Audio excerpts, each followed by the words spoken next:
So for today's lesson, we're going to talk first about pseudocode, and we're also going to introduce Booleans, conditionals, and loops. So we're kind of going back into software coding for a bit, and then what we're going to do is we're going to fold in what we've learned about sensors in our lessons on software.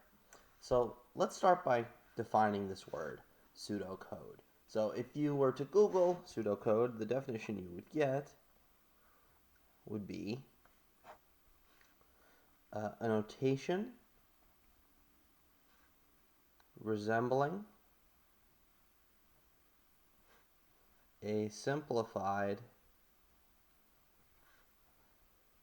programming language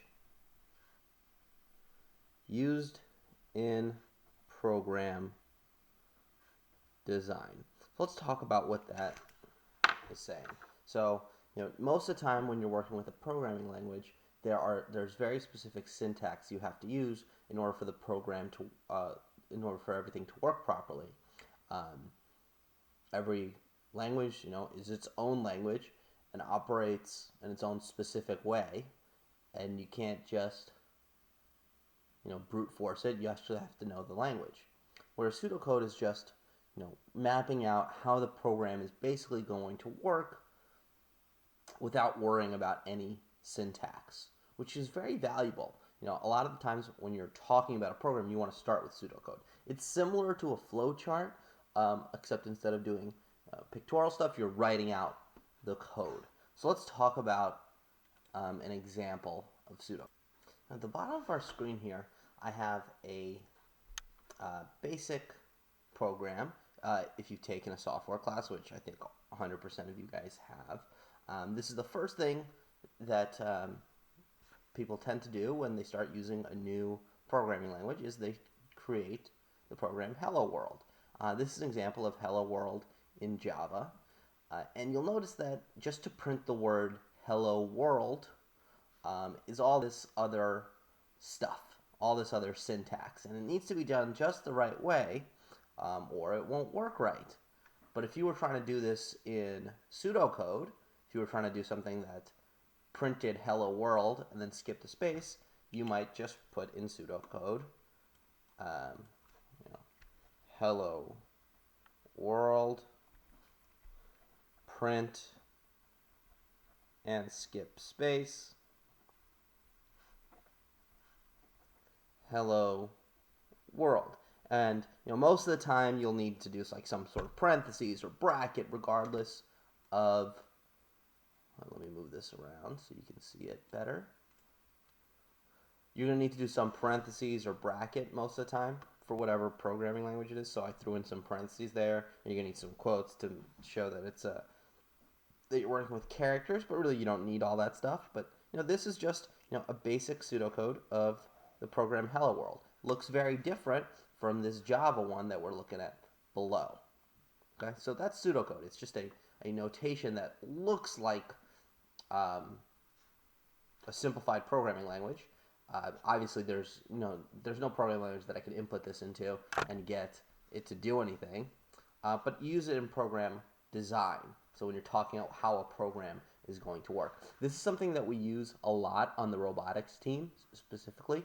When we're talking about programming for the robot, how the robot's going to move, we always start with pseudocode to design how the robot is going to function. In fact, we use Java to program the robot, and though I give lots of advice to the robotics software team on how the robot should operate, what things they should incorporate, I don't code anything. They do all the coding. I'm not as familiar with Java as I was when I was using it a lot. I don't use it that much anymore, but I don't need to know it that well because I'm just helping them through the pseudocode, the basic design of what they're doing. They'll deal with the syntax. And if you can do that, if you can really understand software at the level of you can handle pseudocode, it becomes much easier to learn new languages, and it becomes much easier to work with people who are working in a language that you might not be too familiar with. So now that we're done with pseudocode and explaining it, let's talk about Booleans, conditionals, and loops. Let's start with Booleans. So a Boolean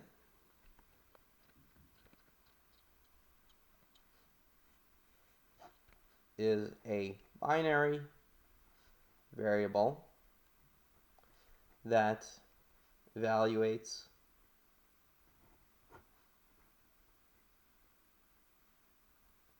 to true or false. So this could just be as simple as, some examples of a Boolean are, true. That's a Boolean, right? It's true. False is a Boolean. Then you can also have comparatives. You could say, like, you can compare x is greater than 3. If x is greater than 3, it's going to be true. If x is less than 3, it's going to be false. In software, languages generally, if you're comparing two things, if you're saying something equal to something else, you wouldn't say, is x equal to 3? No, you wouldn't do that. You would say x equals 3, and that just denotes that some comparison is happening.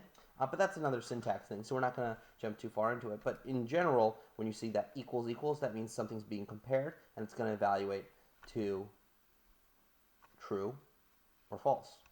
You can do x is less than 3. You could also do, some variable is equal to a word. There are lots of different Booleans, but the point is that they evaluate to true or false. When something is a Boolean, that means it can only be either true or false. There is no other option. It can't be a number. X is a variable here, right? That's a variable, and that's going to be equal to a number. But x equals 3, that's going to evaluate to true or false. And a lot of times you'll see, something like a Boolean, let's call it BOL, Boolean, equals true, and that means that variable is true. You can also have a Boolean equals, so like, again, a variable, x is greater than 3. So if x is greater than 3 is true, then this variable will be true. Or if x is less than 3, or it's equal to 3, then this Boolean will be false.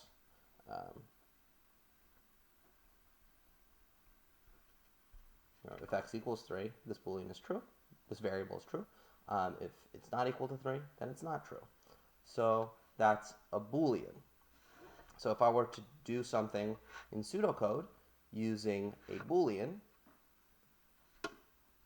actually, let me pause there. Let me actually first talk about conditionals and loops, and then we'll do some pseudocode with Booleans, and we'll also do some pseudocode with conditionals and loops. Okay.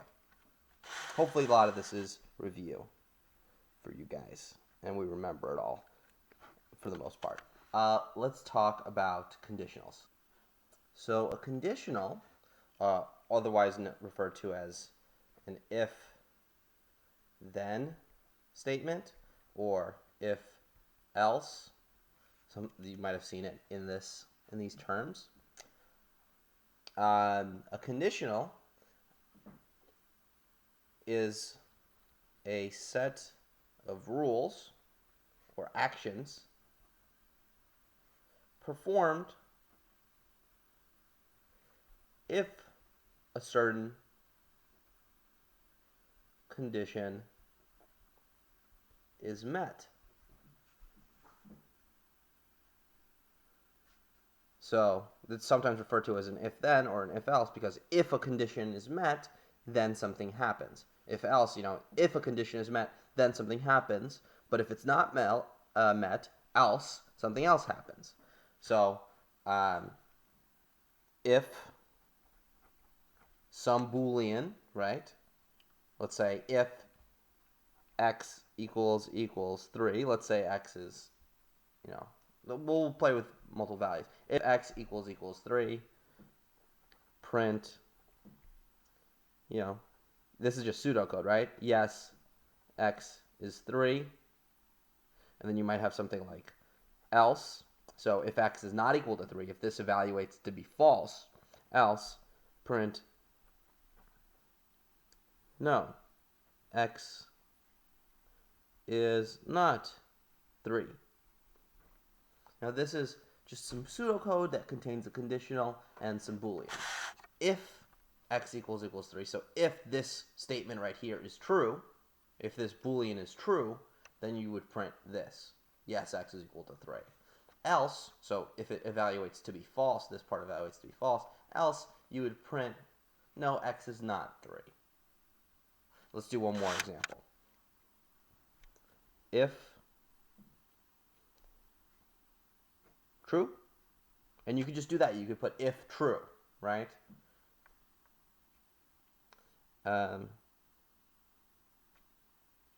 X equals x plus 3. So you're increasing the value of x if something is true.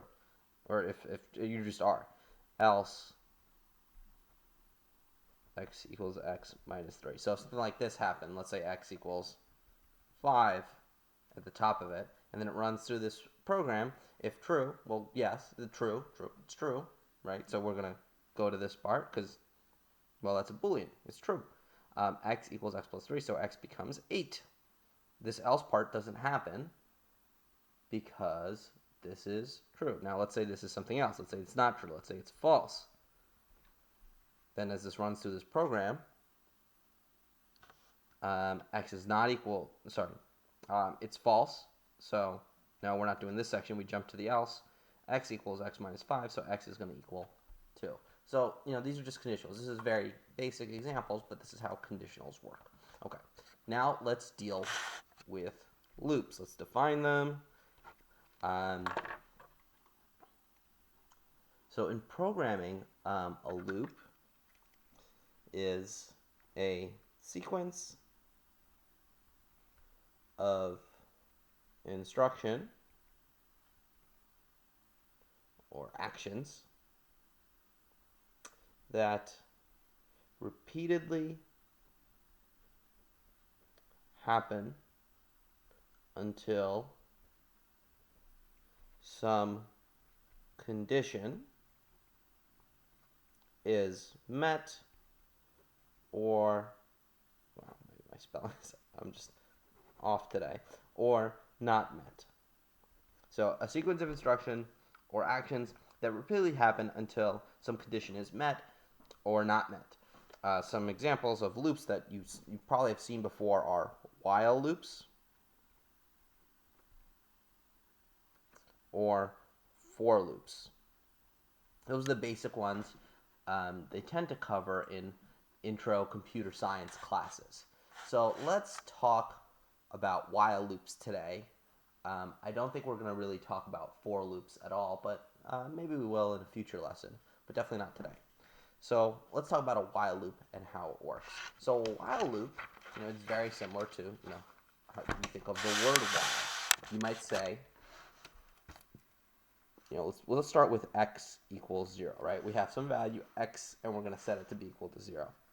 While x is less than 9, we're going to do something. So that should tell you that, something's probably going to change about x as we go through this. Otherwise, this would just kind of continue forever. So while x is less than 9, x equals, actually, let's print something. Print x is not 9 yet. And then we'll say x equals x plus 1. And then, we would close this. So we might have some sort of bracket to indicate this is our while loop right here. This is what happens every time this loops. So x equals 0. While x is less than 9, print x is not 9 yet. So we would print x is not 9 yet. Then x equals x plus 1. So x becomes 1. And then we loop. And then we loop. And we keep going until x reaches 9. Until this conditional, which right now at the start is true, until this conditional is false, this is going to keep going. So while this is true, it's going to keep looping. So there's always going to be while followed by some sort of Boolean. Now let's say I didn't have this x equals x plus 1 in here, and I just had print x is not 9 yet. What would happen? It would just loop forever. And this is what we call an infinite loop. A loop that never terminates. Now, a lot of you probably think that you never want an infinite loop, but that's not true. Sometimes you actually do want one. If you think about the clawbots you guys made and controlling them, any robot that you make, you want to be able to continuously control that robot, and you want it to continually cycle through the code, constantly checking the inputs from the controller, the inputs from sensors. So infinite loops are actually incredibly useful. Whenever I start a program in Robot C, which is what we use to program those Vex robots that we built, I always start the program with while true. I have something that looks like this, while true. Some people do something like while 1 equals 1, something like that. Now, why would we do this? Well, I want this to loop forever. I want it to be constantly checking inputs from my controller, inputs from my sensors. So I'll have it loop forever and ever and ever. If I don't have that, the program will terminate and it will no longer sense anything and it won't do anything anymore. So whenever we have some real world stuff, we often will include these while loops that are infinite. It doesn't have to be a while loop, it could be a for loop too, but we include infinite loops for that reason. So what I want to do now is talk for a moment about utilizing a digital sensor in pseudocode. So let's start with just a simple one, like a limit switch. So here in my hand I have a basic, it's not really a limit switch, but it's a button switch, because it's all I had in my house. But it's just, a button. And this is a digital sensor. It reads 0 when it's not pressed and 1 when it is pressed. Depending on the programming language, this might be flipped, but let's just say 0 when pressed, 1 when not pressed. So I'm going to write that down right here so we have it as reference. 0 when not pressed, 1 when pressed. Right? That's what a program would read when this button is or is not pressed. Okay, so let's give it a variable as well. We'll call it button. So that'll be our limit switch variable. Now let's say I was controlling a robot with 2 motors, one on each side of it, kind of like the clawbots you guys built, and I wanted to have it drive until this button gets pressed. Essentially, drive until it hits a wall. So then I might do something like while button equals 0, right motor equals whatever that max speed is, or maybe you want it to be half speed, but I'll say max speed. Let me put a bracket there to indicate that I'm opening things up, and that my loop will be in here. And then left motor equals max speed. So it'll keep doing this until the button equals 0. But once it stops being equal to 0, once it gets pressed, I need to change the value of my right and left motor. So then I would write, afterwards, right motor equals 0, because I want it to stop, and left motor equals 0. Something I want to point out, though these two things, though these two lines are separate, they happen instantly because there's no delay between them. Same over here. These two would happen at the same time because there's no delay between them. Okay, now I can also do this with a conditional. I can say if button, that should have been equals 0. If button equals 0, right motor equals max speed, left motor equals max speed, and then I could say else. So if it's not equal to 0, else, meaning it equals 1, because those are the only two options, 0 or 1, else right motor equals 0, left motor equals 0. So that's two ways of achieving the same thing, making a robot drive until this button is hit. Now let's say, just looking at this second one, I'll draw a line here.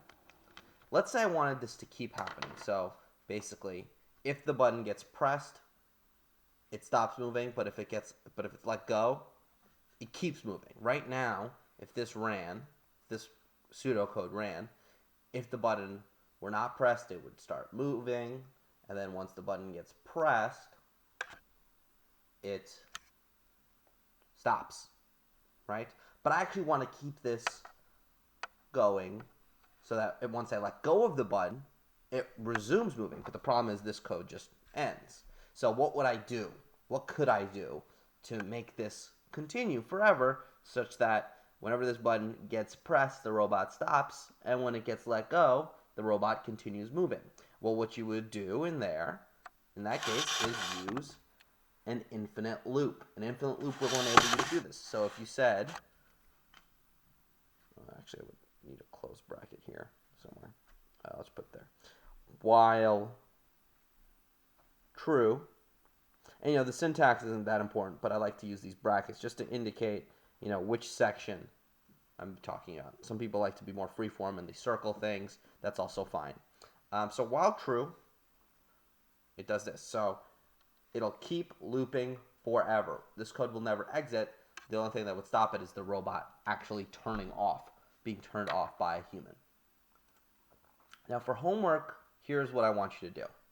I want you to imagine that there is an elevator, just a little passenger elevator that goes to 2 floors, floor 2 and floor 1. And there is a button on the top and bottom. So we have 2 separate buttons, button 1 and button 2. You also have a motor that can run the lift up or down. You can call it L motor. You can call it whatever you want, but something like that, elevator motor. That can go up or down. So what I want you guys to do is I want you to think up some pseudocode that will enable this elevator to move up and down. Up and down. That's it. Maybe you can have it go continuously up and down until the button gets pressed, or you can do something a little bit more sophisticated. So that's your homework for today. I will see you guys on Thursday for the next lesson.